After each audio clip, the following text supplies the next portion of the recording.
In this video, we're going to look at examples of 2, 3, and 4 color separations and discuss some of the techniques used to create these screen prints.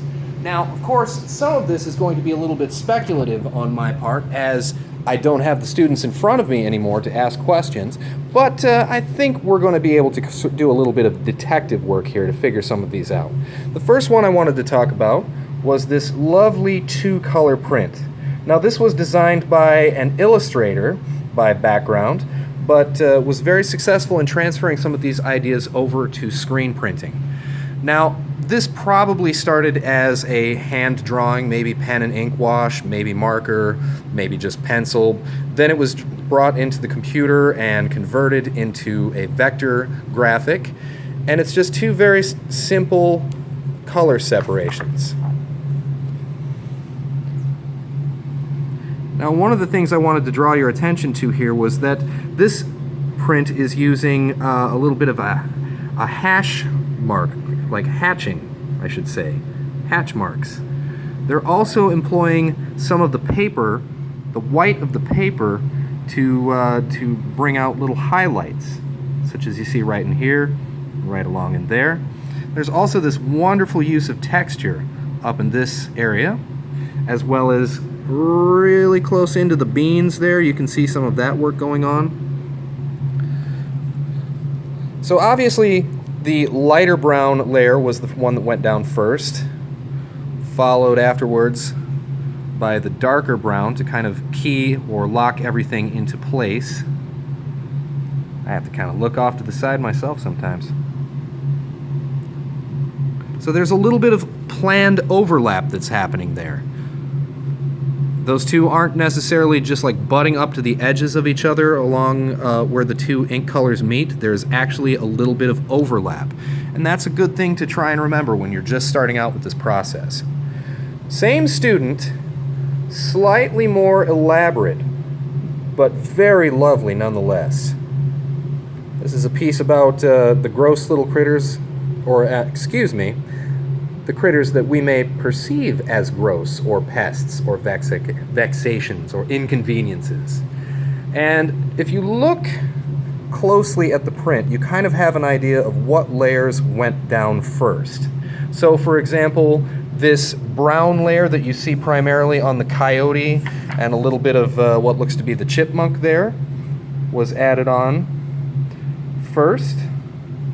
The next thing that probably went down was this orangish red color, which brought highlights into the tops of the paws and the snout. Another thing you might want to notice here is that she was using registration marks to kind of key everything together. Now, they're not going to work too great for registering my print right now, but it's something you can consider if you think you have trouble lining things up. Obviously, there was a little bit of trouble getting those to line up in reality, and that's fine. Third layer down was a sort of a light gray, such as you see on the back of the coyote here, and the bat wings, and a little bit of the snake stripes, and of course our friend the possum. And then finally a layer of either really dark gray or black.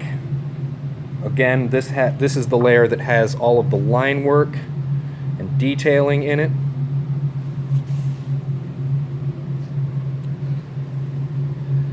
There is some overlap there, and that allows those colors to play with each other a little bit, to mix, to blend. These are things you want to consider. Tight registration like that sometimes scares people, which brings me to my next student. My next student was legitimately terrified of registration, and regardless made a very wonderful print. He likes to work a little bit more conceptually, as you can see. So he's employing halftones in his design of a leopard, and he's also referencing Thomas Ligotti. There's an entire text-based element to this, which he allowed to overlap. And the overlap on these, if you look at the transparencies themselves, there's no marks to indicate where one overlaps over the other exactly. It doesn't have to be perfect, I could play around with this registration all day and just, find something that works. Whereas he was allowing himself to be a little bit more loose along this edge. He didn't make the colors connect with each other at any real given point here. Something to consider if you're frightened of registration. Same student actually did another print for me, a historical design regarding the English party culture, the dance hall, the music of the late 80s and early 90s.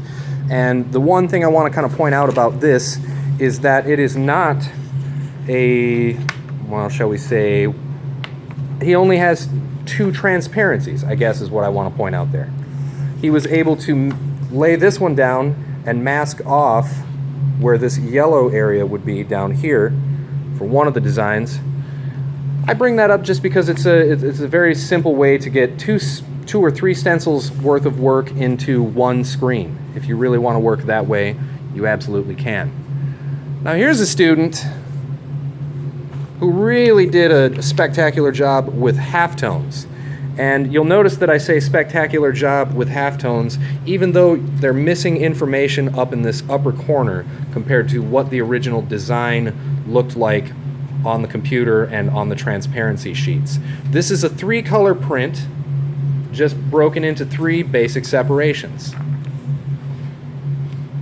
This would be the black layer, this would be the magenta layer, and this would be, I guess, sort of that off blue layer that was created. Now if I get really close here, you can see what I'm talking about with those halftones. Very, very small pixels. And yet your screens allow you to do this. Notice how they cluster closer together, we get lower brightness, or if you can make them into solid blocks like this.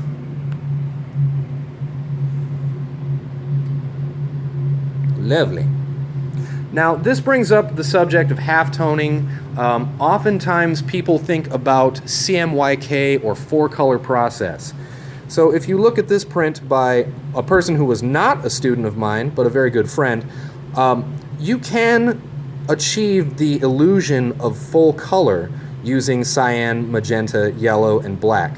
But I would point out that it is incredibly difficult to do.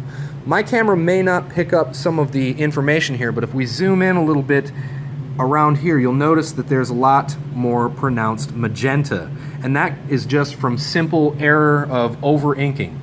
And when you have a lot of little teeny tiny pinholes like halftone creates for you, you have a lot of room to make mistakes in terms of over-inking or under-inking, ink seeping through in places that you don't necessarily want it to.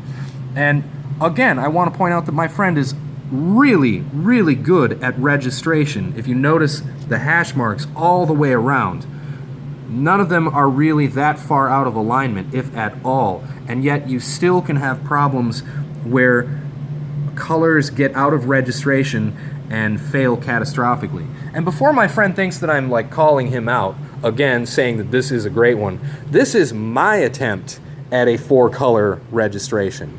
This print started as a collage that was then scanned in, run through Photoshop, and turned into a 4-color separation.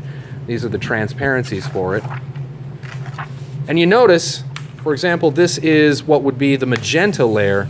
That is a lot of information that happens on there. And the lighter colors like magenta and yellow will have the most information. Here, for example, is yellow. Look at how much ink that's going to use up there.